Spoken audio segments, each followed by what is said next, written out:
السلام علیکم ورحمۃ اللہ وبرکاتہ۔ الحمد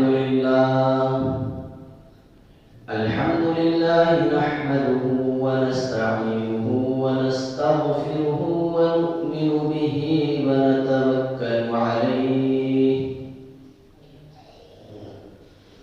ونعوذ باللہ من شرور انفسنا ومن سیئات اعمالنا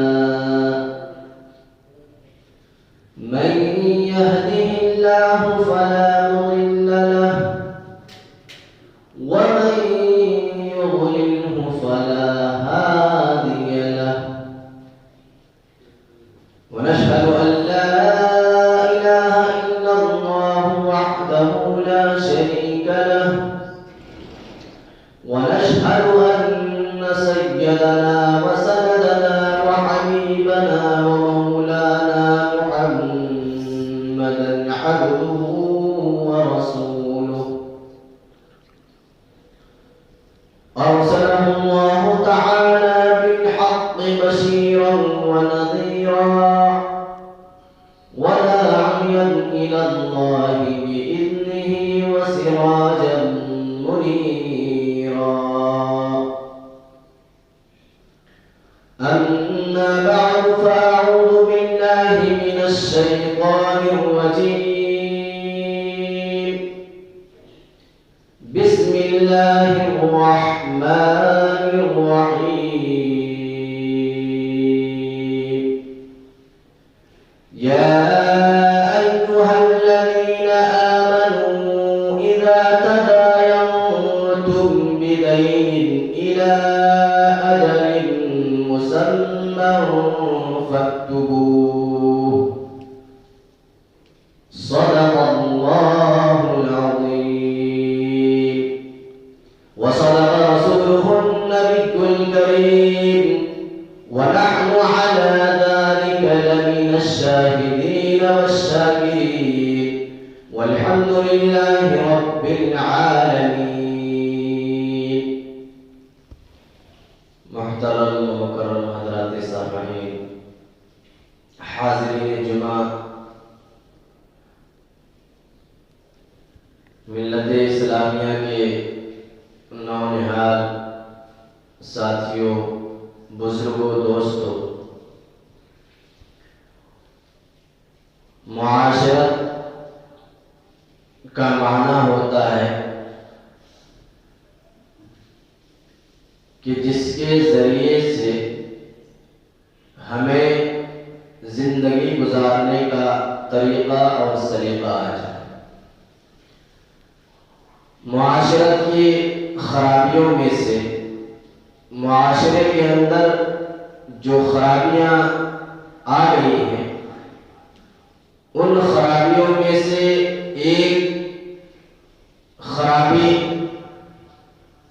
وعدہ خلافی کرنا، وعدہ کر کے توڑ دینا، وعدے کو نہیں نبھانا۔ اس سلسلے میں کیا وعدے ہیں اور وعدہ خلافی کرنے والے کے بارے میں اللہ اور اس کے رسول جناب محمد رسول اللہ صلی اللہ علیہ وسلم کتنے ناراض ہیں، ان تمام باتوں کے تحت تفصیل سے گزشتہ ہفتہ حضرات کے سامنے بات رکھی گئی تھی۔ آج انہی معاشرے کی خرابیوں میں سے ایک خرابی جو بڑی تیزی کے ساتھ ہر شخص کم و بیش اس میں ملوث ہو رہا ہے، اس سے دوچار ہو رہا ہے، اور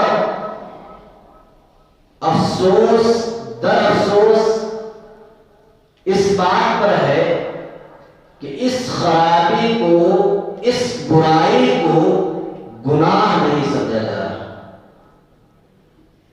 معاشرے کی جن خرابی کے بارے میں ابھی بتانے کا ارادہ ہے، وہ خرابی ہے قرض ادا نہ کرنے کی خرابی۔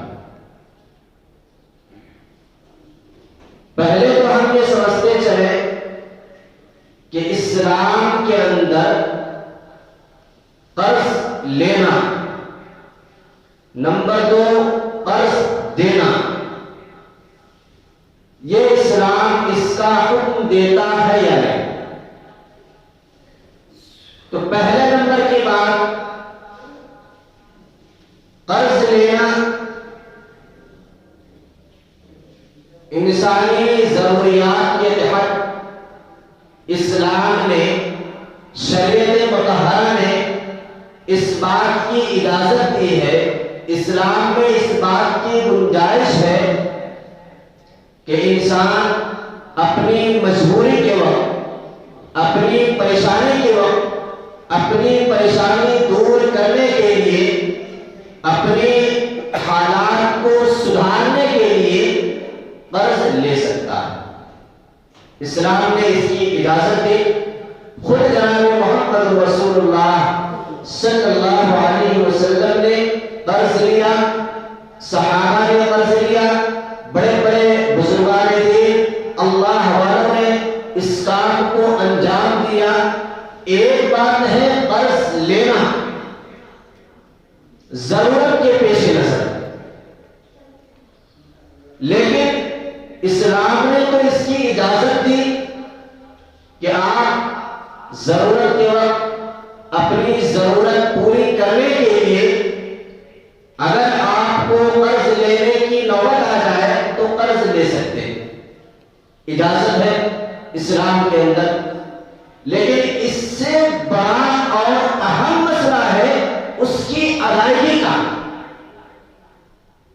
آج معاشرے میں جتنی خرابیاں ہوئی، چاہے لڑائی کی شکل میں، نفرت کی شکل میں، بغض و عناد کی شکل میں، چاہے وہ خاندان کا مسئلہ ہو، بھائی بھائی کا مسئلہ ہو، بھائی بہن کا مسئلہ ہو، باپ بیٹے کا مسئلہ ہو، پڑوسی کا مسئلہ ہو، دوست کا مسئلہ ہو، جہاں کہیں بھی نفرت آپ کو دکھائی دے رہی ہے، اگر اس کی تحقیق کریں گے، اس کے پیچھے جائیں گے، اس کی جڑ کو پہچاننے کی کوشش کریں گے تو آپ کو پتہ چلے گا کہ اول نمبر کی چیز، یہ نفرت پیدا کرنے والی چیز جو بنی ہے، بھائی بھائی میں نفرت، بہن اور بھائی میں نفرت، باپ بیٹے میں نفرت، دوست دوست میں نفرت، خاندان قبیلے میں نفرت، اس کی اول وجہ آپ کو یہ ملے گی کہ قرض لے کر کے واپس لے گی۔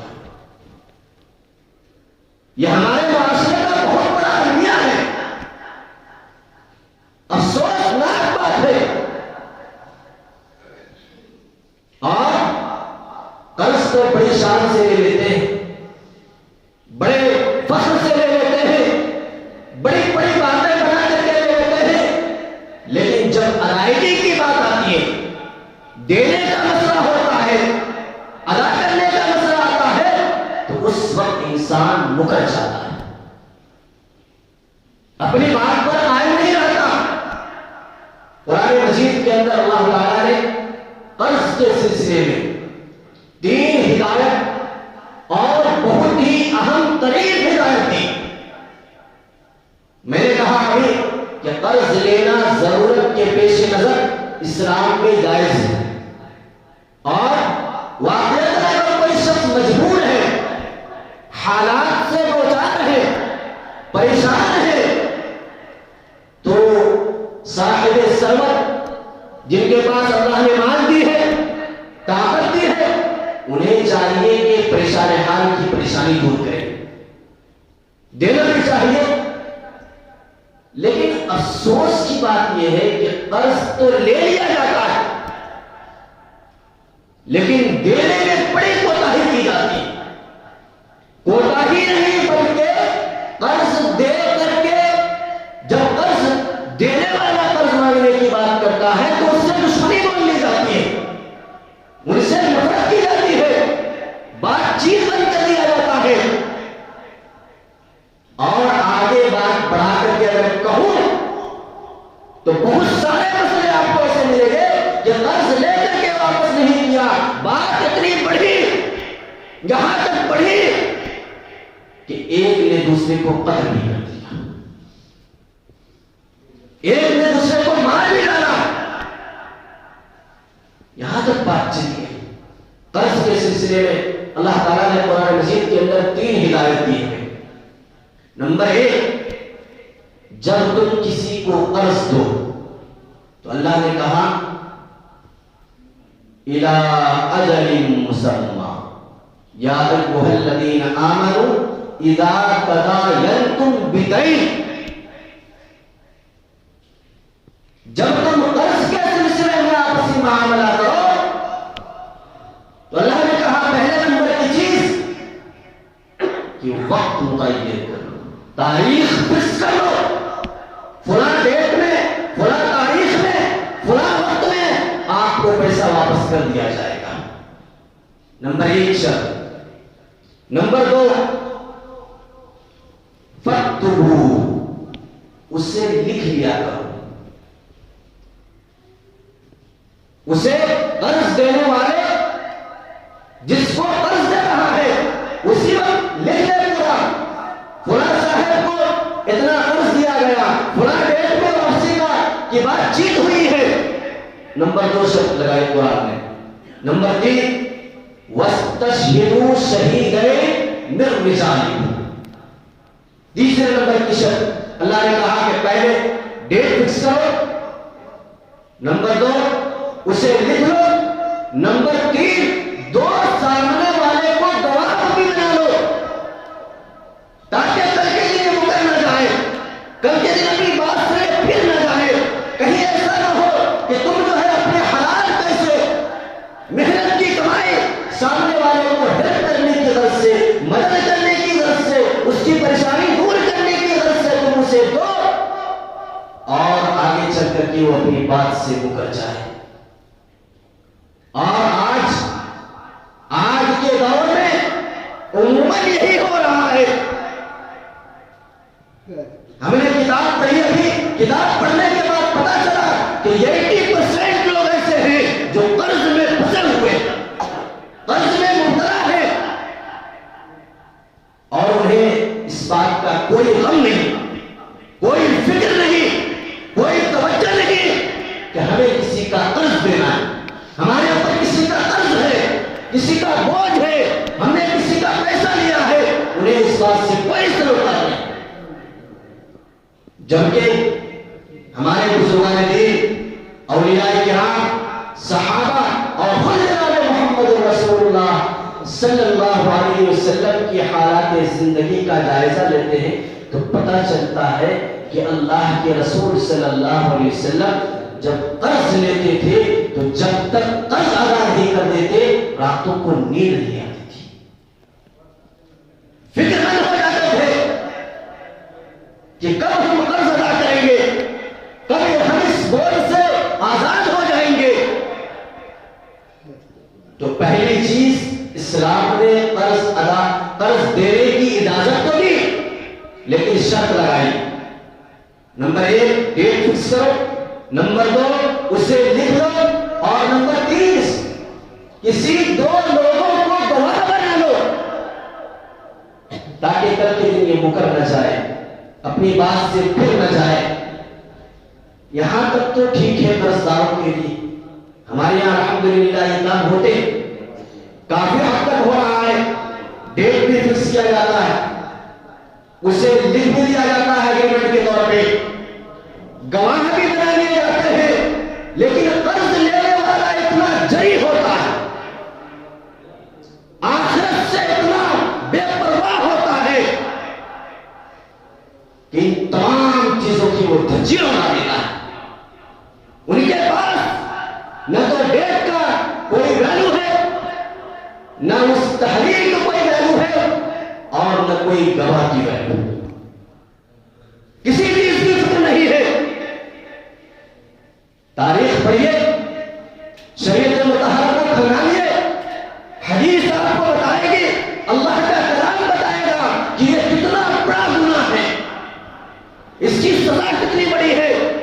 اللہ کے رسول جناب محمد رسول اللہ صلی اللہ علیہ وسلم نے حدیث کے اندر فرمایا کہ جب کوئی بندہ کسی انسان کا قرض لیتا ہے اور اسی حالت میں اس کی موت آتی ہے، جب مرنے کے قریب ہوتا ہے تو اس کی روح لٹک جاتی، اس کی دم نہیں نکلتی. اس کی روح پرواز نہیں کرتی، تڑپ رہی ہوتی ہے، قرض کے بوجھ کے نیچے دبی ہوئی ہوتی ہے۔ یہ قرض کی نحوست ہے، اور اللہ معاف کرے، ہم نے اس قرض جو ہے ایک ثواب کا کام ہے۔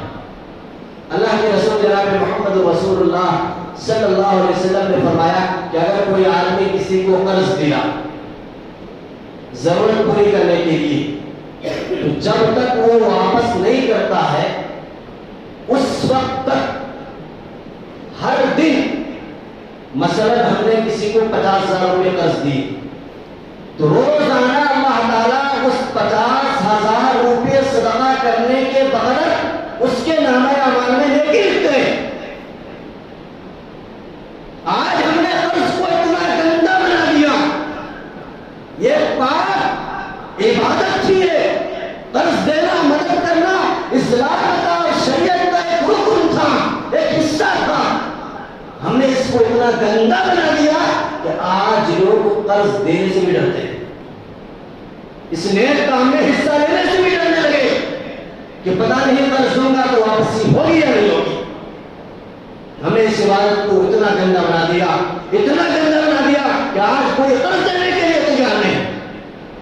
اور میں نے کہا کہ معاشرے سے، لوگوں کے دلوں سے اس بات کا خوف ہی نکل گیا ہے کہ قرض نہ دینا بھی ایک بہت بڑا گناہ، قرض کی ادائیگی نہ کرنا بھی ایک بہت بڑا جرم ہے۔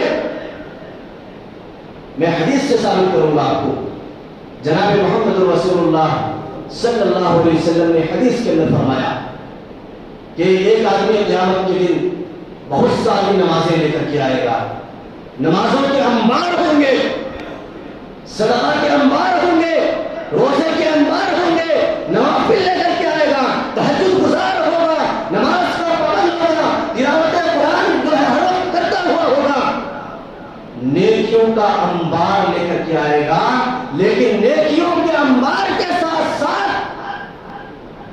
اتنا بڑھ گیا، اتنا آگے گیا، اتنا گیا، نیکی میں اتنا ترقی کرتا گیا، اتنا ترقی کرتا گیا کہ آخر میں جا کر کے اللہ نے سب سے مرتبہ، سب سے اونچا مرتبہ، سب سے بلند مرتبہ، جس کو اسلام کے اندر سب سے بڑا، سب سے بڑی نیکی قرار دی گئی، نیکی کرتا کرتا آگے بڑھتا بڑھتا ترقی کرتا کرتا اتنا آگے بڑھا کہ وہ شہید ہو گیا۔ نیکیوں کا انبار الگ، نماز جو ہے بے شمار ہے، روزے بے شمار ہے، زکات بے شمار ہے، عبادت نوافل جو ہے کثرت ہے، تلاوت قرآن کی جو ہے اس کے نامہ اعمال میں بھرے پڑے ہیں، اور نیکی میں اتنا ترقی کرتا گیا، اتنا آگے بڑھا، اتنا آگے بڑھا کہ شہید جیسا مقام بھی حاصل کر لیا۔ شہید کا مطلب اللہ کے رسول صلی اللہ علیہ وسلم نے فرمایا کہ شہید کا مقام و مرتبہ یہ ہے کہ خون کا قطرہ زمین پر گرنے سے پہلے ہی اس کی مغفرت ہو جاتی ہے۔ یہ انسان نیکی میں ترقی کرتا کرتا آگے بڑھتا بڑھتا یہاں تک گیا، اتنا بڑھا، اتنا آگے گیا کہ شہید کا مرتبہ حاصل کر لیا، شہید کے مقام کو حاصل کر لیا، لیکن ان تمام نیکیوں میں ایک برائی تھی۔ برائی کیا تھی؟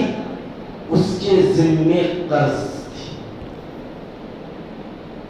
اللہ کے رسول جناب محمد رسول اللہ صلی اللہ علیہ وسلم نے فرمایا کہ اتنی تمام نیکیاں اس کی برباد ہو جاتی ہے، فرمایا یغفر للشہید الا الدین، جنت کے دروازے پہ روک دیا جائے گا، جنت میں داخلہ نہیں ہو سکتا ہے اس کا جو قرض چھوڑ کر کے مرا ہے، قرض نہ لے کر کے مرا ہے۔ بہت سارے لوگ تو یہ سوچتے ہیں کہ ہم نے قرض نہیں دیا تاکہ سامنے والا بھول جائے، بھلانے کی بھی کوشش کرتے ہیں، لیکن یاد رکھیے یہاں تو بھلا سکتے ہیں، بھول بھی جائیں گے، قیامت کے دن کہاں جائیں گے؟ وہاں حساب دینا ہوگا۔ اللہ کے رسول جناب محمد رسول اللہ صلی اللہ علیہ وسلم کے زمانے کی واقعات پڑھیے، آپ کو پتہ چلے گا۔ آج بھی لکھا ہے کتاب کے اندر آج بھی یہ مسئلہ ہے، وراثت کے مسئلے میں آج بھی یہ مسئلہ ہے کہ اگر کوئی شخص مر جائے تو سب سے پہلے نمبر پر جو مال چھوڑا ہے، جائیداد چھوڑی ہے، سب سے پہلے نمبر پر شریعت کا یہ مسئلہ ہے کہ سب سے پہلے یہ دیکھا جائے گا کہ اس کے ذمے قرض ہے یا نہیں۔ آج یہ مسئلہ لکھا ہوا ہے، اس کے تہائی مال میں سے سب سے پہلے نمبر پر اس کے قرض کی ادائیگی ہوگی۔ شریعت کا یہ مسئلہ ہے، اور بہت سارے لوگ الحمدللہ جس کے اندر اللہ کا ڈر ہے، اللہ کا خوف ہے، آخرت کا یقین ہے، جسے اس بات کا یقین ہے کہ اللہ کے سامنے کل پیش ہونا ہے، اللہ کے پاس حاضری دینا ہے، آج وہ اس بات پہ بھی عمل کر رہے ہیں۔ اللہ کے رسول صلی اللہ علیہ وسلم کے زمانے میں ہوتا تھا، جب کسی انسان کا انتقال ہوتا نا تو اللہ کے رسول کو جب جنازے کی بات کہی جاتی کہ فلاں صاحب کا انتقال ہو گیا ہے، جنازے پڑھا دیجیے۔ اندازہ کر سکتے ہیں بھائی، تقریر کرنا مقصد نہیں، سمجھیے بات کو۔ جب پتہ چلتا کہ مرنے والا شخص جو مرا ہے اس کے ذمہ قرض ہے، نبی چہرہ پھیر کر کے چلے جاتے، صحابہ سے کہتے تم جنازہ پڑھ لو، میں قرض دار کا جنازہ نہیں پڑھوں گا۔ اندازہ کر سکتے ہیں اللہ کے رسول صلی اللہ علیہ وسلم کتنی نفرت کی نگاہ سے دیکھ رہے ہیں اس شخص کو جو قرض اپنے ذمے چھوڑ کر کے مر جاتا ہے۔ پہلے مرحلے میں بڑے ابتدا کے ساتھ کہوں گا، یہ دنیاوی مسئلہ صرف نہیں ہے، آخرت کا بھی مسئلہ ہے۔ اگر آپ کے ذمہ قرض ہے، پہلے نمبر پر پوری کوشش کیجئے، پوری طاقت لگا دیجئے، رات دن ایک کر کے پہلے قرض ادا کرنے کی کوشش کیجئے۔ اللہ کے رسول جناب محمد رسول اللہ صلی اللہ علیہ وسلم نے حدیث قدسی کے اندر فرمایا، اللہ فرماتے ہیں کہ جب کوئی شخص قرض کی ادائیگی کے لیے کوشش کرتا ہے، قرض لے لیا، اب وہ فکر مند ہے، پریشان ہے، اندر سے بہت جو ہے اپنے آپ کو خلجان میں رکھا ہے کہ میرے اوپر قرض ہے، مجھے ادا کرنا ہے، اس کے لیے کوشش کر رہا ہے، تو اللہ کے رسول صلی اللہ علیہ وسلم فرماتے ہیں کہ جو شخص قرض لے کر کے اس کے دل میں یہ نیت ہے کہ مجھے قرض ادا کرنا ہے، تو اللہ تعالیٰ فرماتے ہیں، اللہ کے رسول حدیث کے اندر فرماتے ہیں کہ اللہ ایسے شخص کی مدد کرتا ہے، قرض کی ادائیگی میں مدد کرتا ہے، اس کے لیے انتظامات کر دیتے ہیں، اس کے لیے اسباب پیدا کر دیتے ہیں، جس کی وجہ سے اس کا قرض ادا ہو جاتا ہے۔ آج ہمارے معاشرے میں اس کو گناہ ہی نہیں سمجھا جا رہا ہے۔ قرض لے لیے، اور اس کی دو شکلیں ہوتی ہیں، شکلیں تو بہت ساری ہیں۔ قرض لینے کی، اپنی ضرورت پوری کرنے کے لیے قرض لیا، تجارت کرنے کے لیے قرض لیا، اپنی پریشانی دور کرنے کے لیے قرض لیا۔ بہت سارے گھروں میں بھی دیکھا گیا کہ ایک بہن دوسری بہن سے زیورات بطور قرض لیتی ہے، پیسے بطور قرض لیتے ہیں، بھائی بھائی سے لیتے ہیں، لینا جائز ہے، درست ہے، لیکن جس طریقے سے آپ لیتے ہیں اسی طریقے سے دینے کی بھی فکر ہے کہ ہم جو قرض لیے ہیں، ہم جو زیورات لیے ہیں، ہم جو مال لیے ہیں، ہمیں جو چیز جس چیز کے بدلے میں واپس کر لیے ہیں اسے واپس بھی کرنا ہے۔ ان تمام چیزوں کو مد نظر رکھنا۔ معاشرے کے اندر جتنی خرابیاں ہو رہی ہیں آج ہی، ان خرابیوں میں سے خرابی یہی ہے کہ ہم قرض تو لینا جانتے ہیں، دینا نہیں جانتے۔ ہمارے اندر یہ رواج ختم ہوتا جا رہا ہے، اور اس کو اتنا نیچے ہم نے گرا دیا کہ آج ہر کوئی سامنے والے کو قرض دینے سے، اس کی مدد کرنے سے، اس کا تعاون کرنے سے ڈرتا ہے۔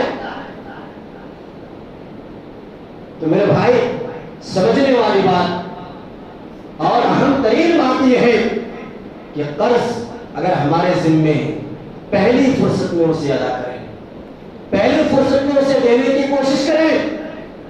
پہلی فرصت میں یہ کوشش کریں کہ ہمارے ذمہ جس کا قرض ہے اس کی قرض پہلے ادا کریں گے، ورنہ یاد رکھیے حدیث کی روشنی میں موت کے وقت آپ کی روح اٹک جائے گی۔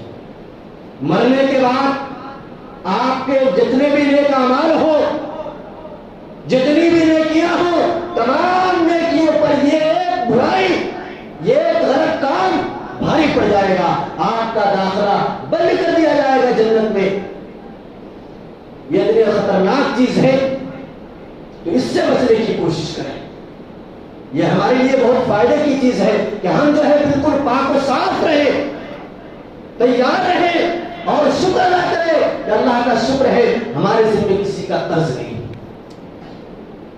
وہ پاک صاف انسان ہے، وہ اچھا انسان ہے، 2 روٹی سوکھی روٹی کھا لیجئے، لیکن قرض جو ہے یہ بہت بڑا المناک خطرناک چیز ہے، دنیاوی لحاظ سے بھی اور اخروی لحاظ سے بھی۔ یہ دنیا میں بھی رسوائی کی طرف لے جاتا ہے انسان کو، اور آخرت میں بھی رسوائی کی طرف لے جاتا ہے، آخرت میں بھی بربادی کی طرف لے جاتا ہے۔ تو پہلی فرصت میں یہ کوشش کریں، قرض اگر ہمارے ذمہ کسی کا ہے تو اس کی ادائیگی کی فکر ہمیں خود سے کرنی۔ پہلے زمانے میں بھی الحمدللہ یہ سلسلہ تھا جو آج ختم ہو گیا، اللہ ماشاءاللہ کہیں کہیں پہ ابھی چل رہا ہے، لیکن یہ سلسلہ پہلے بزرگوں کا تھا۔ مثلا کسی آدمی کا اچانک انتقال ہو گیا، اس کے دل میں نیت تھی اور پکی نیت تھی کہ میں قرض ادا کروں گا، اچانک موت نے اس کو اپنے لپیٹ میں لے لیا، بیچارہ چلا گیا دنیا سے۔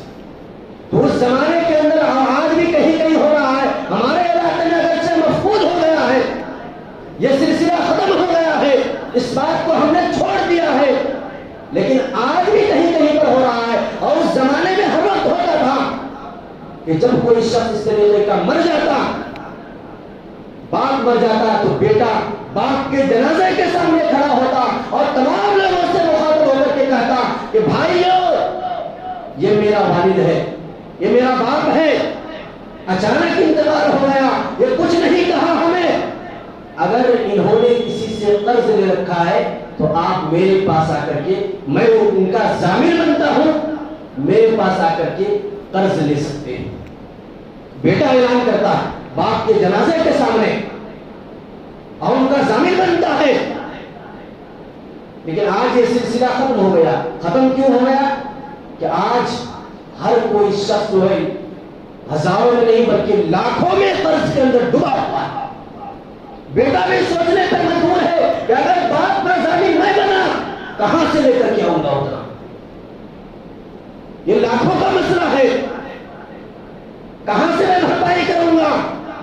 تو پہلی فرصت میں یہ کوشش کریں کہ قرض ہم لے کیوں، لینا ہی نہیں ہے، ہمیں اس سے بچنا ہے ہمیں اپنے آپ کو۔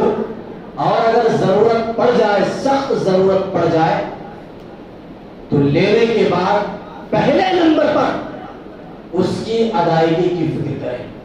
میں نے کہا کہ 3 چیزیں ہیں، ڈیٹ فکس کر لیں، اسے تحریری شکل دے دیں، لکھ لیں، 2 لوگوں کو جو ہے گواہ بنا لیں، یہ اسلام کا طریقہ ہے، اور پوری کوشش کریں کہ اسی ڈیٹ میں، اسی تاریخ میں، اسی دن آپ اس قرض کو واپس کریں۔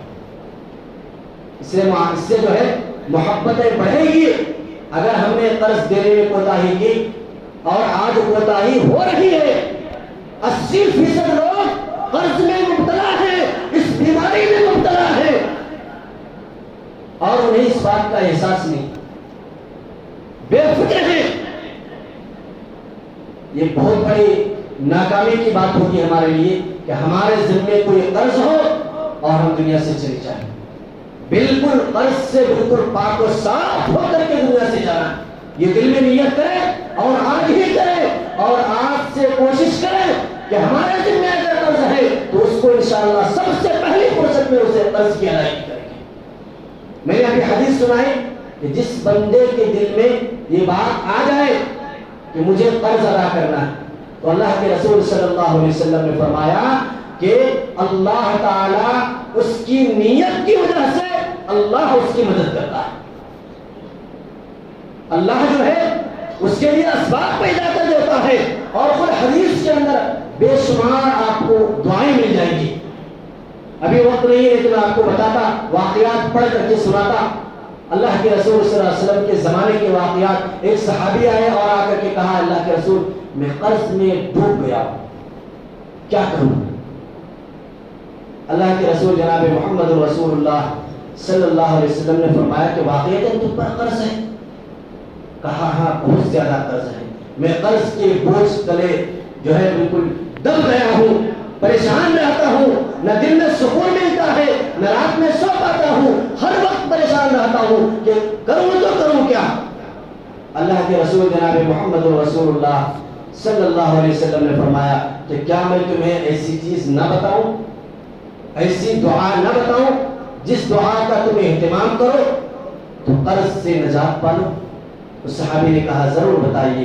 اللہ کے رسول صلی اللہ علیہ وسلم نے فرمایا کہ اس دعا کا اہتمام کیا کرو، اللہم اکفنی بحلالک عن حرامک واغننی بفضلک عمن سواک. قرض سے نجات ہو جائے گی. وہ صحابی خود لکھتے ہیں، کتاب کے اندر لکھا ہے کہ میں نے اس دعا کو شروع کیا، چند ہی مہینوں میں بالکل تمام قرضوں سے اللہ نے مجھے نجات دے دی.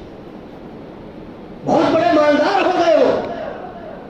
اور حدیث کے اندر اور واقعہ ہے کہ رزق کی تنگی ہے، پریشانی ہے، سورہ واقعہ روزانہ مغرب کے وقت پڑھ لیا کرو، انشاءاللہ یہ اللہ کا وعدہ ہے.